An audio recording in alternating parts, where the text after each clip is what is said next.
Hello students.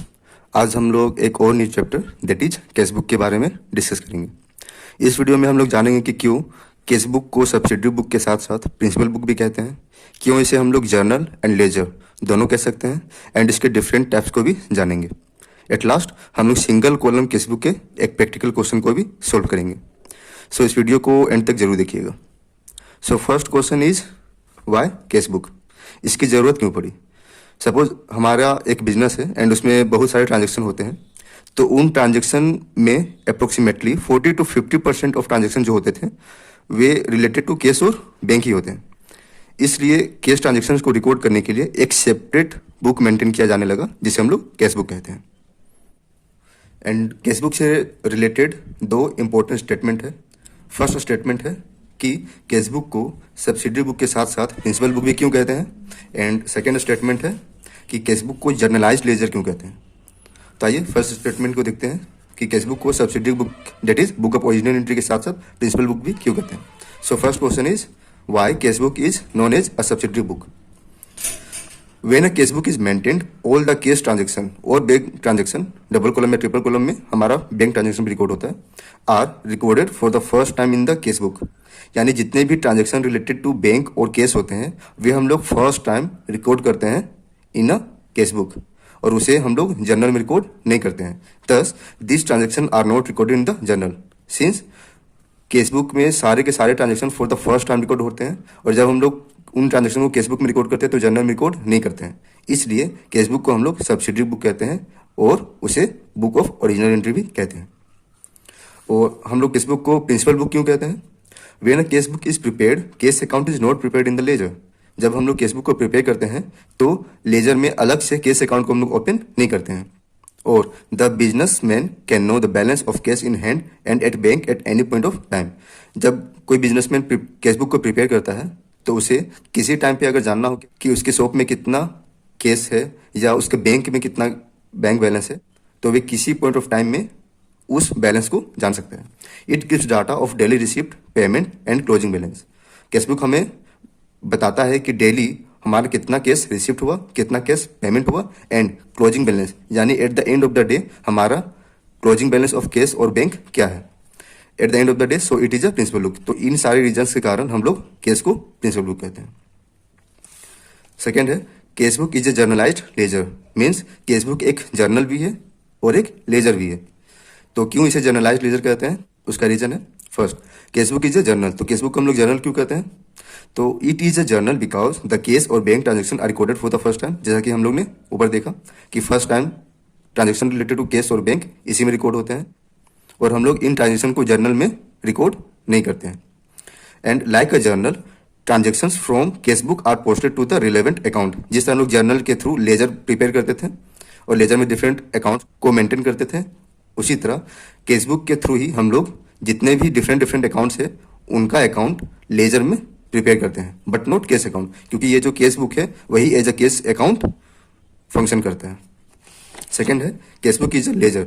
तो हम लोग ने देखा कि केस बुक को जर्नल क्यों कहते हैं, तो ये सारे रीजन थे। अब केस बुक को लेजर क्यों कहते हैं। When cash book is maintained, cash account is not open in the ledger. यानी जब भी हम लोग केस बुक को मेंटेन करते हैं तो लेजर में अलग से केस अकाउंट बनाने की कोई नेसेसिटी नहीं है। It has a same format as any ledger account. जिस तरह टी शेप का अकाउंट का फॉर्मेट होता था इन द लेजर, उसी तरह सेम फॉर्मेट हमारा केस बुक का भी होता है, तो भी एज अकाउंट ही दिखता है। It has two equal sides having T shape, left side is the debit side and right side is the credit side. T shape में left side debit side and right side credit side, जिस तरह laser के account का होता था उसी तरह same format case book का भी है। एंड उसी तरह जिस तरह हम लोग अकाउंट में टू एंड वाई यूज करते थे फॉर द पोस्टिंग, उसी तरह हम लोग केस बुक में भी जब भी एंट्री रिकॉर्ड करेंगे तो टू एंड वाई का यूज करके उसको रिकॉर्ड करेंगे। नेक्स्ट है टाइप्स ऑफ केस बुक। तो केस बुक मेनली 4 टाइप्स के होते हैं, single column cash book, double column cash book, triple column cash book and पेटी case book. Single column cash book में केवल केस रिलेटेड ट्रांजेक्शन को हम लोग रिकॉर्ड करते हैं। डबल कॉलम केस बुक के 3 टाइप्स है, केस एंड बैंक, जिसमें हम लोग केस और बैंक से रिलेटेड ट्रांजेक्शन को रिकॉर्ड करते हैं। सेकंड है केस एंड डिस्काउंट कॉलम, इसमें केस रिसीव्ड और डिस्काउंट अलाउड या डिस्काउंट रिसीव्ड वे सारे ट्रांजेक्शन को रिकॉर्ड करते हैं, बट बैंक ट्रांजेक्शन को रिकॉर्ड नहीं करते हैं। नेक्स्ट है बैंक एंड डिस्काउंट कॉलम, इसमें बैंक और डिस्काउंट से रिलेटेड ट्रांजेक्शन रिकॉर्ड करते हैं, बट केस से रिलेटेड ट्रांजेक्शन को रिकॉर्ड नहीं करते हैं। तो ये 3 types of double column cash book है। एंड थर्ड है ट्रिपल कॉलम केस बुक, यानी तीनों के तीनों heads that is cash, bank and discount का column triple column cash book में होता है, और केस, बैंक और डिस्काउंट से रिलेटेड सारे ट्रांजेक्शन को हम लोग ट्रिपल कॉलम केस बुक में रिकॉर्ड करते हैं। एंड फोर्थ है पेटी केस बुक, जिसमें हम लोग छोटे मोटे जो ऑफिशियल एक्सपेंस होते हैं उन सबको रिकॉर्ड करते हैं इन द पेटी केस बुक, और ये अलग से प्रिपेयर होता है। अब हम लोग देखेंगे सिंगल कॉलम केस बुक का एक प्रैक्टिकल क्वेश्चन, और जानेंगे कि कब किस ट्रांजेक्शन को किस साइड डेबिट या क्रेडिट साइड रिकॉर्ड करना है, और किन ट्रांजेक्शन को हम लोग रिकॉर्ड नहीं करते इन द केस बुक। सो ये कुछ ट्रांजेक्शन है जिसको हम लोग रिकॉर्ड करने वाले हैं। तो फर्स्ट है केस इन हैंड 20,000, ये हमारा ओपनिंग बैलेंस ऑफ केस है, तो हम लोग debit side of case book में रिकॉर्ड करेंगे। तो डेबिट और क्रेडिट साइड कब हम लोग रिकॉर्ड करते हैं वे पहले समझते हैं। केस जो है वे हमारा एसेट है, और हम लोगों ने एसेट के रूल को देखा था कि जब भी एसेट इंक्रीज होता है तो उससे हम लोग डेबिट करते हैं, और जब भी एसेट डिक्रीज होता है तो उससे हम लोग क्रेडिट करते हैं। So according to this rule, जब भी हम लोग को केस रिसीव होगा तो उसे हम लोग डेबिट करेंगे, एंड जब भी हम लोग केस का पेमेंट करेंगे तो उसे हम लोग क्रेडिट करेंगे। तो ये सारे ट्रांजेक्शन हैं। आप लोग चाहे तो इसका स्क्रीनशॉट भी ले सकते हैं या कॉपी में नोट कर सकते हैं, एंड वन बाय वन हम लोग इसको केस बुक में रिकॉर्ड करेंगे। ये हमारा सिंगल कॉलम केस बुक का फॉर्मेट है, जिसमें फर्स्ट कॉलम डेट है, सेकंड कॉलम पर्टिकुलर्स यानी ये रिसिप्ट कॉलम है, उसके बाद है वोचर नंबर, जिस वोचर नंबर के थ्रू हम लोग एंट्री करते हैं द केस बुक, उस वोचर नंबर को हम लोग यहाँ एंट्री करते हैं। नेक्स्ट है लेजर फोलियो, यानी इस केस बुक के थ्रू ही हम लोग लेजर भी प्रिपेयर करते हैं। सो इस केस बुक के थ्रू जिन जिन अकाउंट को हम लोग प्रिपेयर करते हैं द लेजर, तो वे किस पेज नंबर में प्रिपेयर हो रहा है उसका पेज नंबर इसमें हम लोग इसमें नोट करते हैं, एंड ये है अमाउंट कॉलम। अब ये सिंगल कॉलम केस बुक है तो ये केस कॉलम बन जाएगा, और जब डबल कॉलम केस बुक होगा तो केस के बाद bank column, and triple column cash book होगा तो उससे पहले डिस्काउंट अलाउड कॉलम होगा। और सेम सारे कॉलम भी हमारे राइट साइड भी है, एंड लेफ्ट साइड जो है वे डेबिट साइड है, एंड राइट साइड जो है वे क्रेडिट साइड है। इधर हम लोग केस रिसिप्ट को रिकॉर्ड करेंगे, एंड राइट साइड हम लोग केस पेमेंट को रिकॉर्ड करेंगे, क्योंकि debit when the asset increases and credit when the asset decreases. और according to real account, debit what comes in and credit what goes out, यानी जब case हमारे business में आएगा तो उसे हम लोग डेबिट करेंगे, और केस हमारे बिजनेस से जब जाएगा यानी पेमेंट करेंगे तो उसे हम लोग क्रेडिट करेंगे। सो फर्स्ट ट्रांजेक्शन है ओपनिंग बैलेंस, ईयर 2020 है। सो सबसे पहले हम लोग ईयर को नोट करेंगे 2020, एंड फर्स्ट ट्रांजेक्शन है on January 1 which is cash in hand rupees 20,000। तो ये हमारा ओपनिंग बैलेंस है। तो जब भी ओपनिंग बैलेंस को हम लोग रिकॉर्ड करते हैं तो केस का हमेशा ओपनिंग बैलेंस डेबिट बैलेंस होता है, केस नहीं, जितने भी एसेट्स होते हैं उन सब का डेबिट बैलेंस ही होता है। तो हम लोग इसे रिकॉर्ड करेंगे टू बैलेंस BD, और जब भी डेबिट साइड रिकॉर्ड करेंगे तो टू यूज करेंगे, एंड क्रेडिट साइड रिकॉर्ड करेंगे तो बाय यूज करेंगे। तो हमारा ओपनिंग बैलेंस कितना है रुपीज 20,000 जनवरी 1। सेकेंड ट्रांजेक्शन है जनवरी 3 को bought goods for case rupees 5,000। तो हम लोगों ने गुड्स को परचेज किया है, तो हम लोग केस को पे कर रहे हैं, तो हमारा बिजनेस से केस जा रहा है तो उसे हम लोग क्रेडिट साइड रिकॉर्ड करेंगे। और ये ट्रांजेक्शन है on January 3 by purchases account.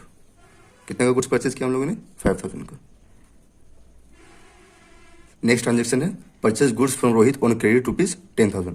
तो यहाँ हम लोग ने गुड्स तो परचेज किया है बट ऑन क्रेडिट, तो हमारा केस अफेक्ट नहीं हो रहा है, तो इस ट्रांजेक्शन को हम लोग इग्नोर करेंगे। जितने भी ट्रांजेक्शन से हमारा केस या तो इंक्रीज या तो डिक्रीज होगा तभी उसको हम लोग केस बुक में रिकॉर्ड करते हैं। सो नेक्स्ट ट्रांजेक्शन है जनवरी 5 को पेड टू रोहित रुपीज 10,000। यहाँ हम लोग केस पेमेंट कर रहे हैं, तो हमारा केस डिक्रीज हो रहा है तो उसे हम लोग क्रेडिट साइड रिकॉर्ड करेंगे। जनवरी 5 हम लोग रोहित को पेमेंट कर रहे हैं, सो बाय रोहित कितना पेमेंट कर रहे हैं रुपीज 10,000।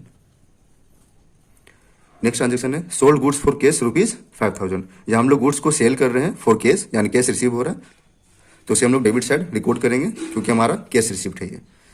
तो नेक्स्ट ट्रांजेक्शन है ऑन जनवरी 6, इसे डेबिट करेंगे टू सेल्स अकाउंट से,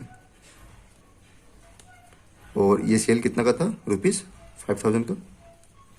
नेक्स्ट ट्रांजेक्शन है पेड वेजेस रुपीज 1,000। यहाँ हम लोग पेमेंट कर रहे हैं ऑफ वेज, तो ये हमारे लिए खर्चा है, यानी हमारा जो एसेट है वे डिक्रीज हो रहा है, तो जब भी एसेट डिक्रीज होता है तो उसे हम लोग क्रेडिट करते हैं। सो जनवरी 7 को पेमेंट कर रहे हैं वेजेस का, सो बाय वेजेस से केस बुक क्रेडिट होगा, और अमाउंट कितना है 1,000। नेक्स्ट ट्रांजेक्शन है जनवरी 8 को, sold goods to Ram on credit ₹20,000।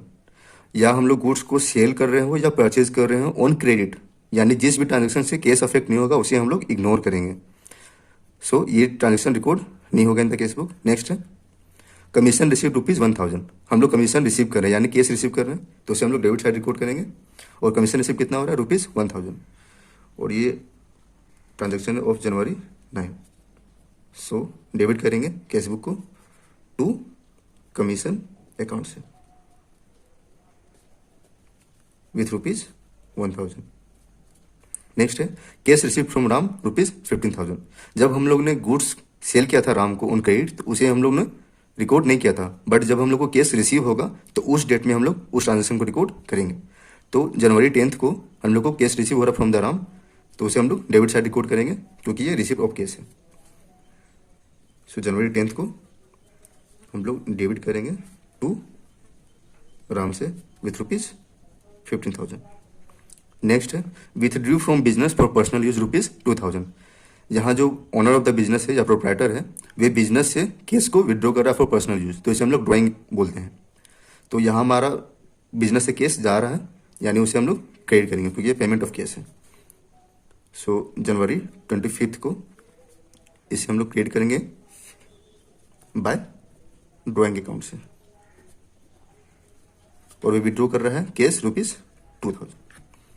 तो ये हमारा कुछ ट्रांजेक्शन था। अब हम लोग क्या करेंगे, जिस तरह लेजर में हम लोग बैलेंस फाइंड आउट करते थे सेम वे में इसमें भी हम लोग बैलेंस को कैलकुलेट करते हैं। तो सबसे पहले हम लोग देखेंगे कि डेबिट साइड ज़्यादा बैलेंस है या क्रेडिट साइड ज़्यादा बैलेंस है, और जो ज़्यादा है उसे पहले हम लोग सम टोटल कर लेंगे, उसके बाद हम लोग डेबिट या क्रेडिट बैलेंस को फाइंड आउट करेंगे। सो हमारा डेबिट साइड टोटल हो जाएगा 20 + 5 25,000, 26,000, 26 and 15 दैट इज 41,000। सो हमारा डेबिट साइड टोटल कितना होगा 41,000। और क्रेडिट साइड हमारा डेबिट से ज़्यादा है कम है 10, 15, 16 to 18, तो ये 18,000 है, तो ये डेबिट साइड से कम है, तो इसे हम लोग डेबिट साइड का टोटल अमाउंट ही यहाँ रिकॉर्ड करेंगे और जो रिमेनिंग बैलेंस है उससे हम लोग बैलेंस करेंगे। सो हमारा जनवरी 31 को इसे बैलेंस करेंगे बाय बैलेंस कैरी डाउन से। रिमेनिंग बैलेंस कितना हम लोग को ऐड करना होगा कि debit is equal to credit हो जाएगा। यहाँ हमारा 41,000 है एंड इनका सम टोटल है 18,000। सो रिमेनिंग अमाउंट कितना होगा 23,000। तो ये हमारा डेबिट बैलेंस हो गया क्योंकि हमारा जो डेबिट बैलेंस था वह क्रेडिट बैलेंस से ज़्यादा था। सो ये हमारा डेबिट बैलेंस है, और ये जो इस मंथ में हमारा बैलेंस क्रेडिट डाउन है वे नेक्स्ट मंथ में बैलेंस ब्रॉट डाउन हो जाएगा। सो नेक्स्ट मंथ में क्या होगा फरवरी 1 को हम लोग इसको रिकॉर्ड करेंगे इस बैलेंस को टू बैलेंस ब्रॉट डाउन से विद सेम अमाउंट ₹23,000। तो ये हमारा सिंगल कॉलम केसबुक का प्रैक्टिकल क्वेश्चन था। सो नेक्स्ट वीडियो में हम लोग double column casebook and triple column casebook के प्रैक्टिकल क्वेश्चंस को देखेंगे। तो अगर आपको ये वीडियो अच्छा लगा तो इसे लाइक करें एंड दूसरे स्टूडेंट्स को भी शेयर करें ताकि वे भी कुछ सीख सकें, और चैनल को सब्सक्राइब करें। Thanks for watching.